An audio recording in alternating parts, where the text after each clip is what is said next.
का रे तो के पता बा? हमरो कहाँ कुछ पता बा। हमहू राहे देखा तनी। अब तो आवे के चाहे कम से कम।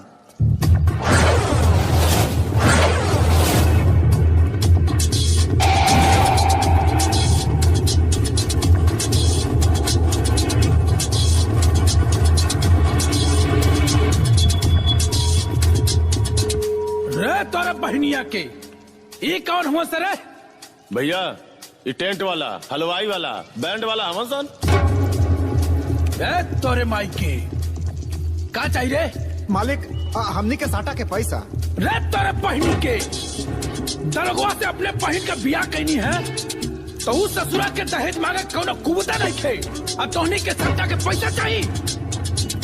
ये बनिलवा हाँ भैया, चौना के सट्टा का पैसा चाहिए। ओकरा के झोंक दे चूल्हा में। लाश के लपट में चिलम जलाओ के मजा ही कुछ और होला।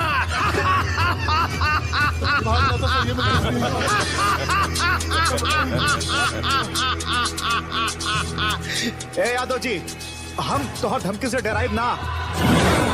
बॉस के आदेश बा कि जब ले रहुआ पैसा ना दे हम यहाँ से हिलब ना। ए कुत्ता के औलाद, साला सुअर के बच्चा, तोरे बाप के दम दिखावता और तेज साला मौगा नियर हमार थुथु देखता है। झक साले की आग में।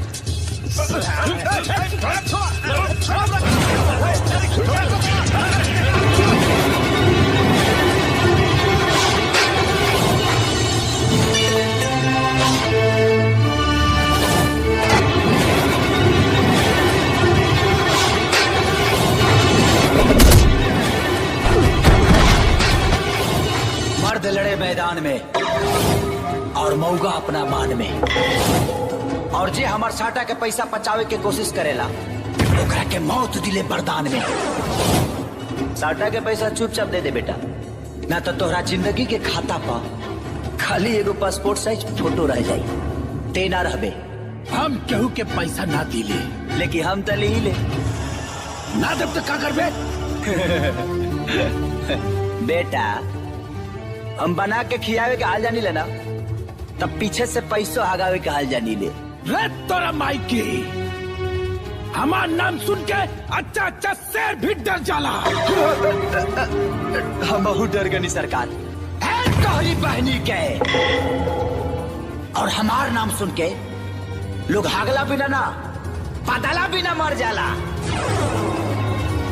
मरा 10 साल की।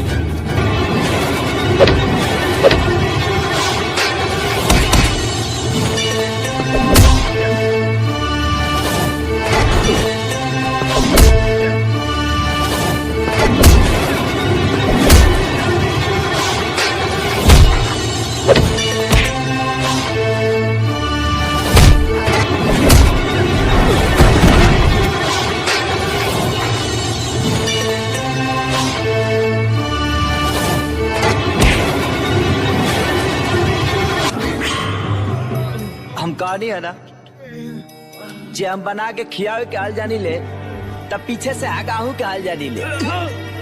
चुपचाप सोच।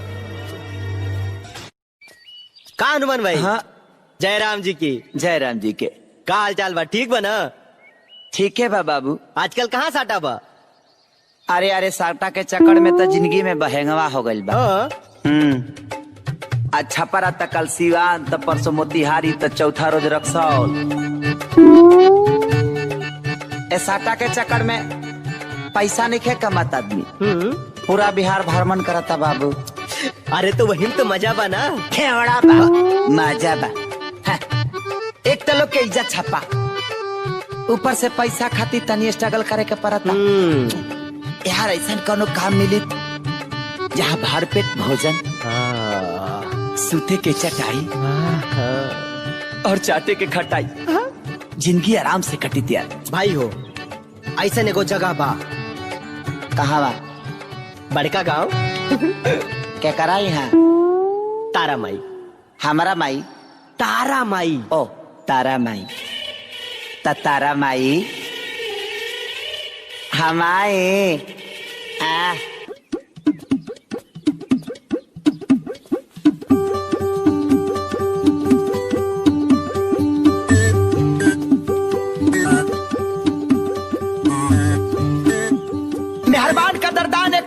स्वाभिमान के हनुमान प्रसाद के सादर प्रणाम। ए मठिया में सॉरी गलती हो गया। ए घर में केहू बाजी नर चाहे मादा। आई हो दादा कपड़ा बाया था पैटवा भी तोड़ ले बिया कार है। ते कौन है इस रे? ना नीचे सलवार ना ऊपर कमीज ते कौना के बेटी है सिर्फ बदतमीज। माँ माँ माँ माँ ते हमारा नकल काहे करत आरिस? का है ना हमारी माई नहीं है तो हम जब माई माई सुनते हैं ना तो थोड़ा इमोशनल खींच देते हैं। माँ माँ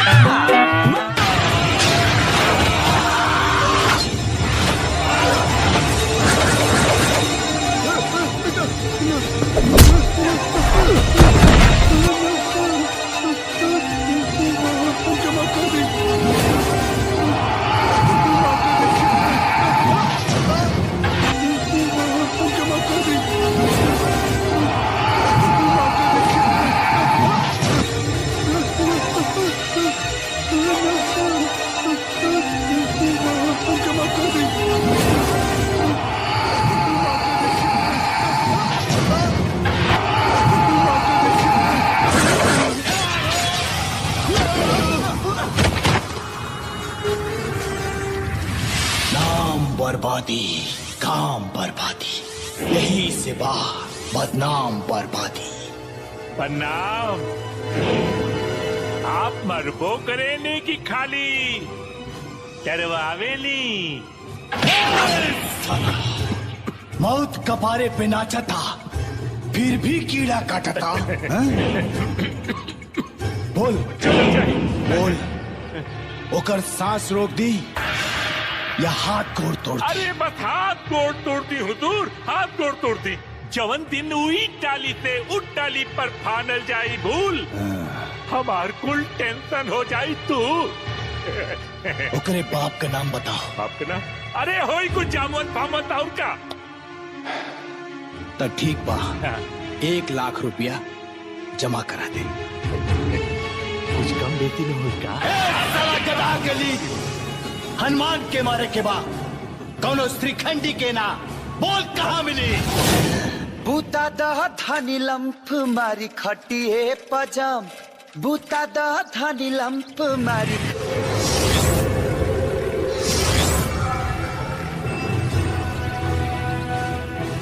का रे कौनो नेता के रैली निकलल बा का जे भैंसा लेकर तुरैल बड़ा सा? ए तोरे नाम हनुमान है? थोड़ा इज्जत से नाम ले यार तकलीफ होला।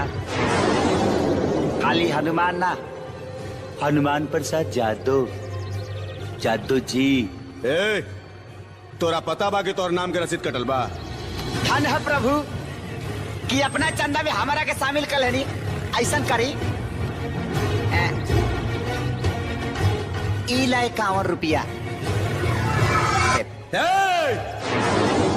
ये कौनो चंदा के रसीद ना है, तोहर जिंदगी के रसीद है। तोरा ऊपर भेजे के फरमान आइल बा। रे 1000 बाप के एगो औलाद।